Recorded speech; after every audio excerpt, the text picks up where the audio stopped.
Hello students, how are you? Today I am going to explain you some sentences related to passive to active voice. आज मैं आप लोगों को passive से active voice बताऊंगा। अभी तक मैं आप लोगों को एक्टिव से पैसिव में कैसे कन्वर्ट किया जाता है ये बताया था। ओके स्टूडेंट्स, तो मैं चाहूंगा कि आप वीडियो कंप्लीट देखें ताकि आपको कहीं कंफ्यूजन ना रहे। ओके, तो जब भी आप पैसिव से एक्टिव में कन्वर्ट कर रहे हैं तो किन किन बातों का ध्यान देंगे जो मैं बताने जा रहा हूं, आप बहुत ही ध्यान से देखेंगे तो बहुत ही कम समय में आप इसे कवर कर लेंगे। Okay students, so we should not waste our time and now look at here. तो सबसे पहले जब भी आप पैसिव से एक्टिव में कन्वर्ट कर रहे हैं तो आप ध्यान दें कि सेंटेंस में कौन कौन से वर्ड्स हैं जिस पर आप लोगों को फोकस करना है। सबसे पहले ध्यान देंगे आपको दिख रहा होगा कि वर्ब के पहले इज यूज किया हुआ दिख रहा, वर्ब के पहले इज यूज किया हुआ दिख रहा, यानी सब्जेक्ट दिखाई दे रहा और वर्ब इज के साथ ऐड किया हुआ दिखाई दे रहा। ठीक है, और वर्ब थर्ड फॉर्म में दिखाई दे रहा। तो सबसे पहला काम आपको क्या करना है, जैसा कि मैंने पहले बताया था आप लोगों को, एक्टिव से पैसिव में कन्वर्ट करने समय कि आप सब्जेक्ट को ऑब्जेक्ट में, ऑब्जेक्ट को सब्जेक्ट के प्लेस पे रखेंगे। तो यहां भी उसी काम को हम लोग करेंगे। ओके, लेकिन किन बातों का ध्यान देंगे जब पैसिव से एक्टिव में कन्वर्ट कर रहे हैं, तो ध्यान देंगे। सबसे पहले मैं फर्स्ट सेंटेंस को समझा रहा हूं। फर्स्ट सेंटेंस आपका है she is taught by you. ठीक है, she is taught by you. Okay, तो मैंने कहा कि आप दैट मीन्स ऑब्जेक्ट को सब्जेक्ट के प्लेस पे और सब्जेक्ट को ऑब्जेक्ट के प्लेस पर लाएंगे। अभी तक आप क्या कर रहे थे कि सब्जेक्ट को ऑब्जेक्ट के प्लेस पे जब ला रहे थे तो उस कंडीशन में बाय आप यूज कर रहे थे, लेकिन यहां क्या करेंगे, आप बाय को ऑब्जेक्ट से रिमूव करके आप सब्जेक्ट के प्लेस पर पुट करेंगे। तो बाय यू के लिए क्या लिखेंगे, आप यू केवल लिखेंगे। ओके, तो आपने देखा कि आपने बाय को वहां से क्या किया, रिमूव कर दिया जब आप क्या कर रहे हैं, पैसिव से एक्टिव में कन्वर्ट कर रहे हैं। ओके, तो फर्स्ट स्टेप आपने क्लियर किया। सेकंड कि सी का आपने क्या किया, हर यूज किया। ओके, और इस बात का विशेष ध्यान देंगे कि जब भी आप दैट मीन्स की फर्स्ट फॉर्म में लिखेंगे टीच।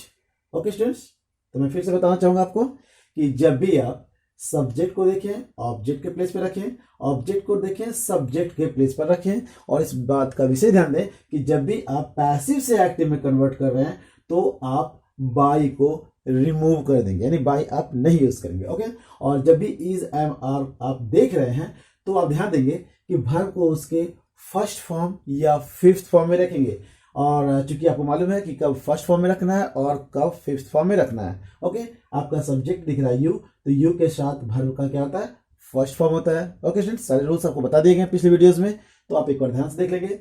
एंड नाउ तो आपका ये फर्स्ट सेंटेंस कंप्लीट हो गया, you teach her.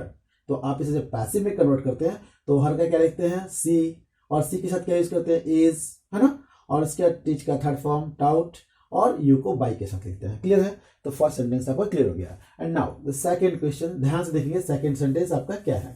Second sentence आपका है Rajesh is helped bye Mona. ध्यान देंगे आप, सेकंड सेंटेंस आपका है Rajesh is helped bye Mona. Okay, ऐसे सेंटेंस में फिर आप वही काम करेंगे, बाय को यहां से आप क्या करेंगे, रिमूव करेंगे, और मोना को आप फर्स्ट में लाएंगे, तो आप क्या लिखेंगे, मोना। ओके, और जैसा कि मैंने कहा कि यदि वर्ब के साथ इज एम आर यूज किया हुआ है तो आप सब्जेक्ट के अकॉर्डिंग, दैट मीन्स आप देख रहे हो मोना है और मोना के साथ हम लोग वर्ब का क्या करते हैं, जब भी इज एम आर है दैट मीन्स वो प्रेजेंट टेंस में है, तो मोना के साथ आप क्या लिखेंगे, हेल्प्स। ठीक है, हेल्प्स। इसके बाद दैट मीन्स सबसे पहले आपको बेसिक कॉन्सेप्ट क्लियर किया जा रहा है, इसके बाद आपको पैसिव से एक्टिव के ट्रिक भी मैं आप लोगों को दूंगा, तो ध्यान से पहले आप लोग समझने का प्रयास करें। तो बाय मोना के लिए बाय को यहां से रिमूव किया, मोना को पहले लिखा, और हेल्प्ड क्योंकि इज के साथ है, प्रेजेंट को शो कर रहा है, तो आप प्रेजेंट के लिए सब्जेक्ट के साथ क्या करेंगे, एस और एस, दैट मीन्स की फिफ्थ फॉर्म में रखेंगे, और उसके बाद आप राजेश को लास्ट में लिखेंगे। ओके, राजेश।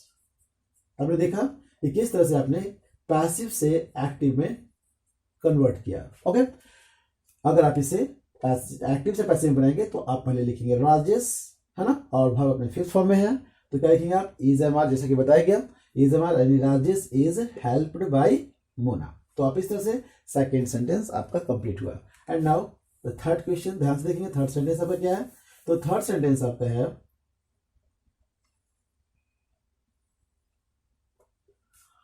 थर्ड सेंटेंस देख रहे होंगे आप, football is being played by him. ठीक है, थर्ड सेंटेंस आपका है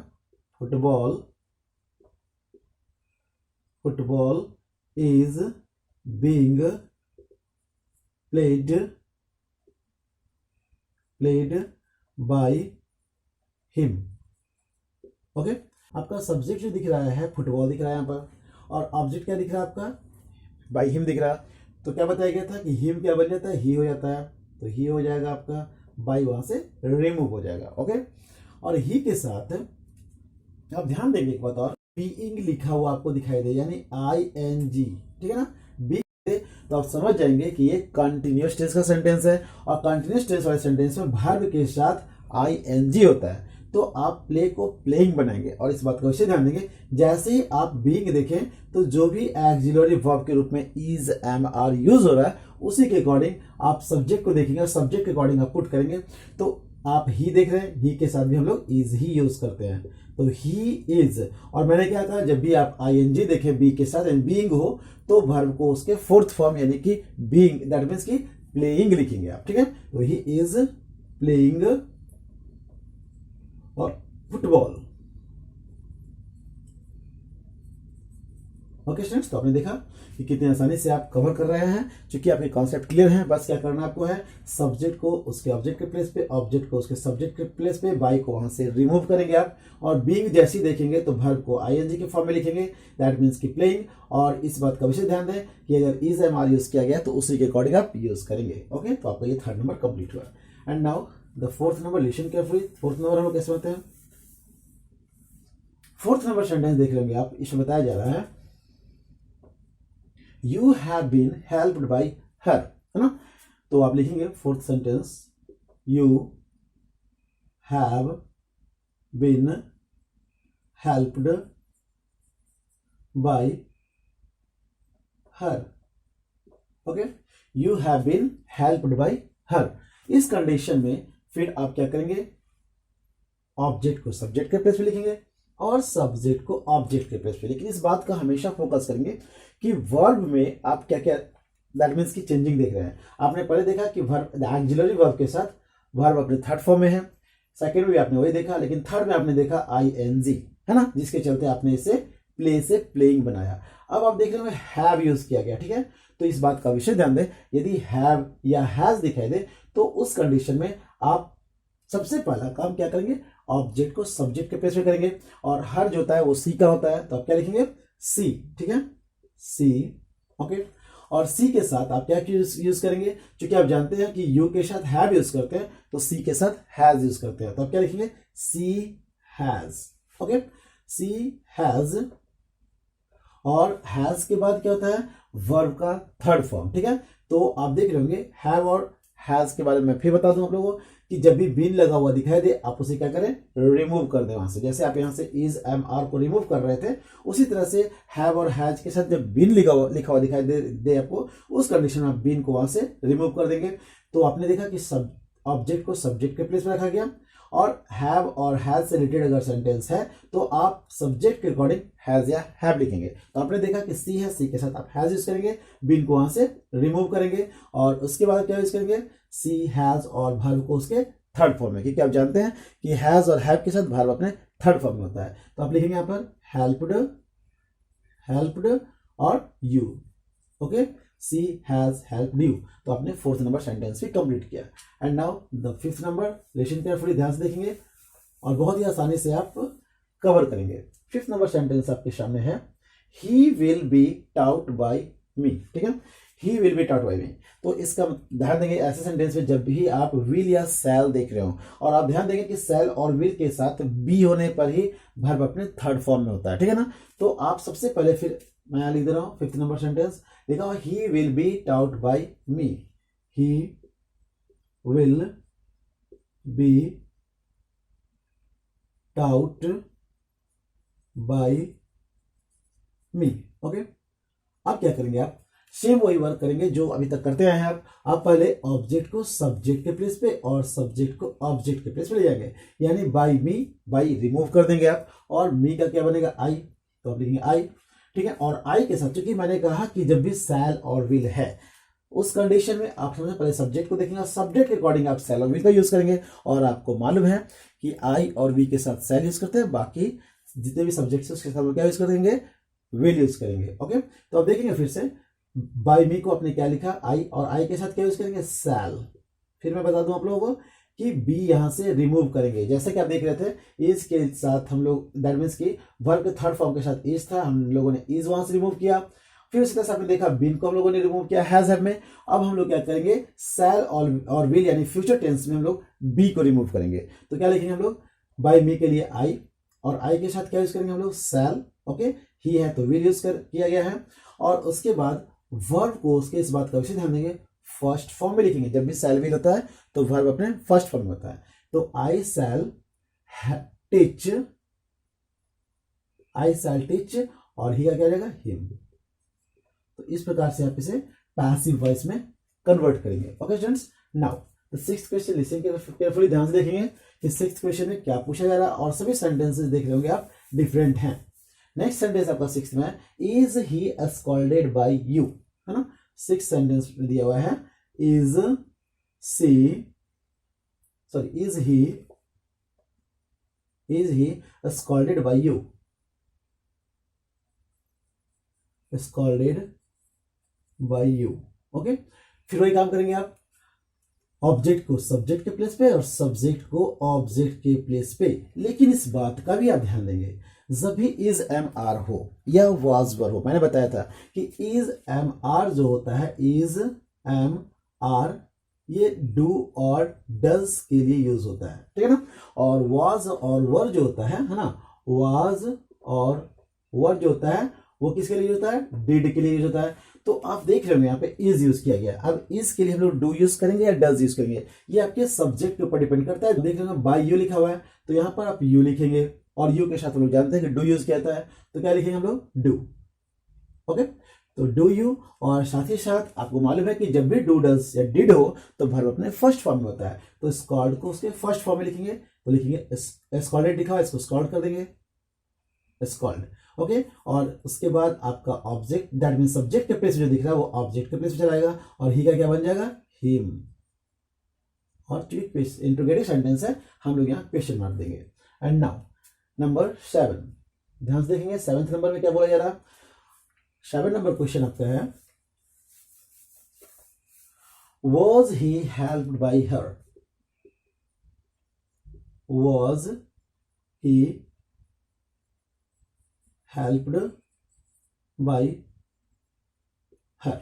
ओके स्टूडेंट्स, तो सबसे पहला काम क्या होगा कि जब भी आप सेंटेंस में दैट मीन्स कि पैसिव से एक्टिव में कन्वर्ट कर रहे हैं और वाज या वर दिखाई दे, तभी बताया गया था आपको कि वाज या वर दिखाई दे तो आप समझ जाएंगे कि डिड से सेंटेंस आपको स्टार्ट करना है, और इज एम आर से हो तो समझ जाएंगे डू और डज से। ओके, तो वाज दिखाई दे रहा है, दैट मीन्स कि आप डू या दैट मीन्स कि डिड से आप सेंटेंस को स्टार्ट करेंगे।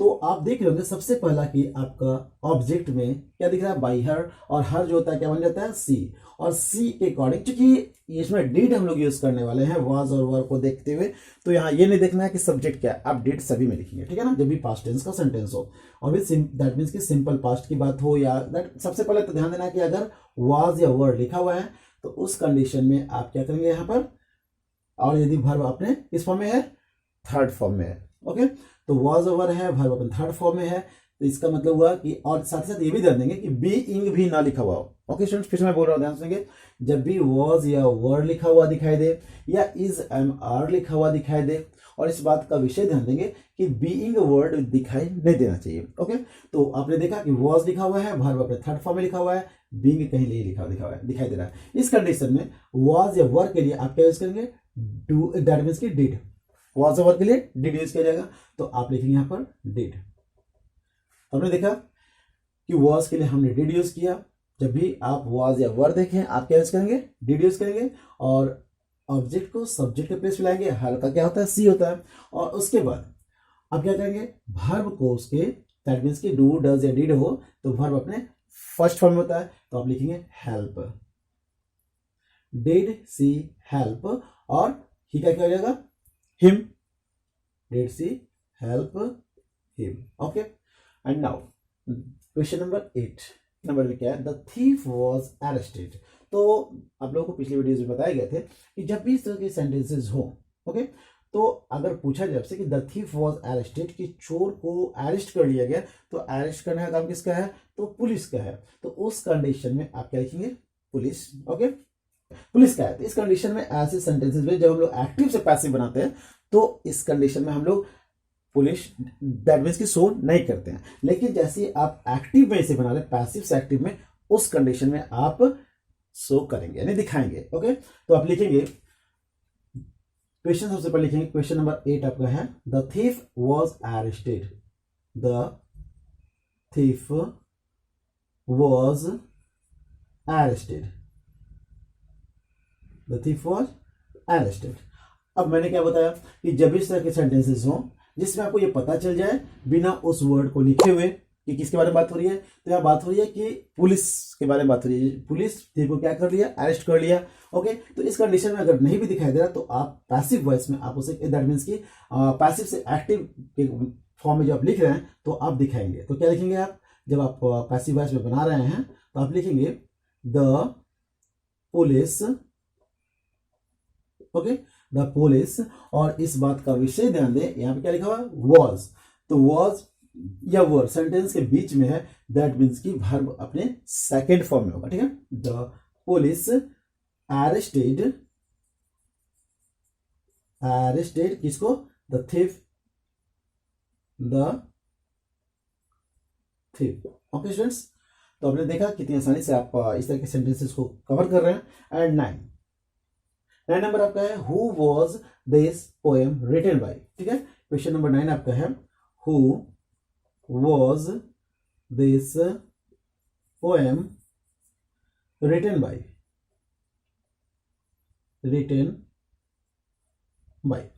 जब भी आप इस तरह के सेंटेंसेस को देख रहे हैं तो ध्यान देंगे इस बात का कि यदि हु लिखा हुआ है ना, और साथ ही साथ वॉज भी दिखाई दे रहा है, और आपको ये भी दिखाई दे रहा है वर्ब अपने थर्ड फॉर्म में है। ठीक है, तो इस कंडीशन में मैंने बताया था आप लोगों को कि हु वर्ड्स, WH वर्ड से जो भी सेंटेंस इंट्रोगेटिव सेंटेंस शुरू हो रहा है आप पहले उसे लिख देंगे।